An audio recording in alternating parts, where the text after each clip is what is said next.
एक गुरु और शिष्य जंगल से होते हुए अपने गांव जा रहे होते हैं। अंधेरा काफी हो चुका था। शिष्य ने अपने गुरु से कहा कि गुरु जी, काफी रात हो चुकी है।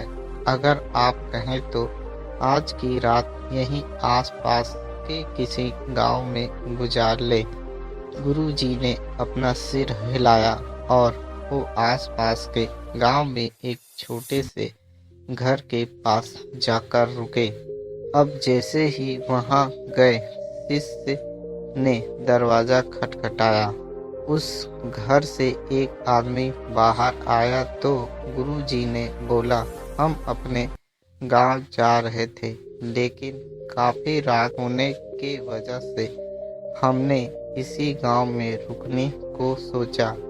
क्या हम आज रात आपके यहाँ रुक सकते हैं? गरीब आदमी बोला, क्यों नहीं, आप दोनों अंदर आ जाइए। अब जैसे ही गुरुजी अंदर गए, उन्होंने देखा कि उस आदमी के घर में बहुत ज़्यादा गरीबी थी। गुरुजी ने उससे पूछा कि आप क्या करते हो? वह गरीब आदमी बोला, मेरे पास बहुत सारी जमीन है।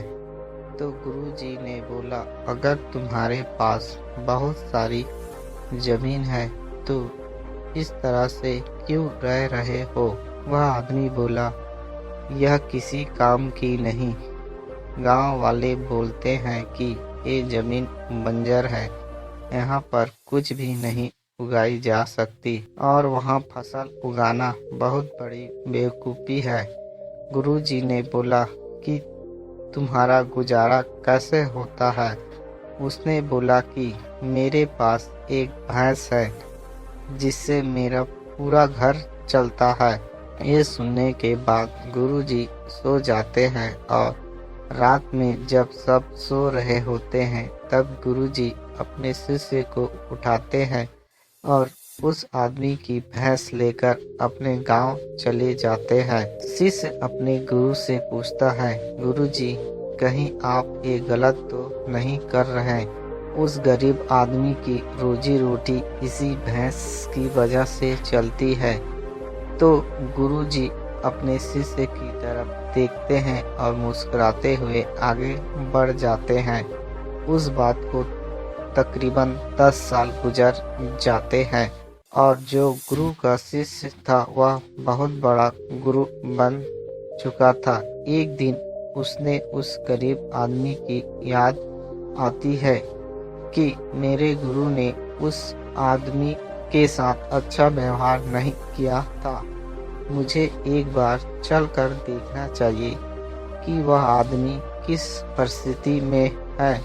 वह शिष्य उस गांव की तरफ जाता है और वहां जैसे ही पहुंचता है तो वह देखता है कि जहां पर उस गरीब आदमी का झोपड़ा था, वहां पर एक बड़ा ही आलीशान महल बन चुका था और उस झोपड़े के बाहर जो बंजर जमीन थी उस पर फल और फूलों के बगीचे थे। तभी उधर से उस घर का मालिक आता है। शिष्य उसे पहचान लेता है और उस आदमी को बोलता है, तुमने मुझे पहचाना? मैं अपने गुरु जी के साथ आया था। हमने एक रात के लिए आपके यहाँ रुके भी थे। वह आदमी उसे पहचान लेता है और बोलता है कि उस रात में आप कहाँ चले गए थे और उस रात के बाद ही मेरी भैंस कहीं चली गई थी। मेरे पास कोई रास्ता नहीं था तो मैंने अपने ज़मीन पर मेहनत की और फसल निकल आई और आज मैं इस गांव का सबसे बड़ा और सबसे अमीर आदमी बन चुका हूँ। ये सुनने के बाद शिष्य के आंखों में अपने गुरुजी के लिए आंसू आ गए और उसे ये बात समझ आई और वो रोने लगा।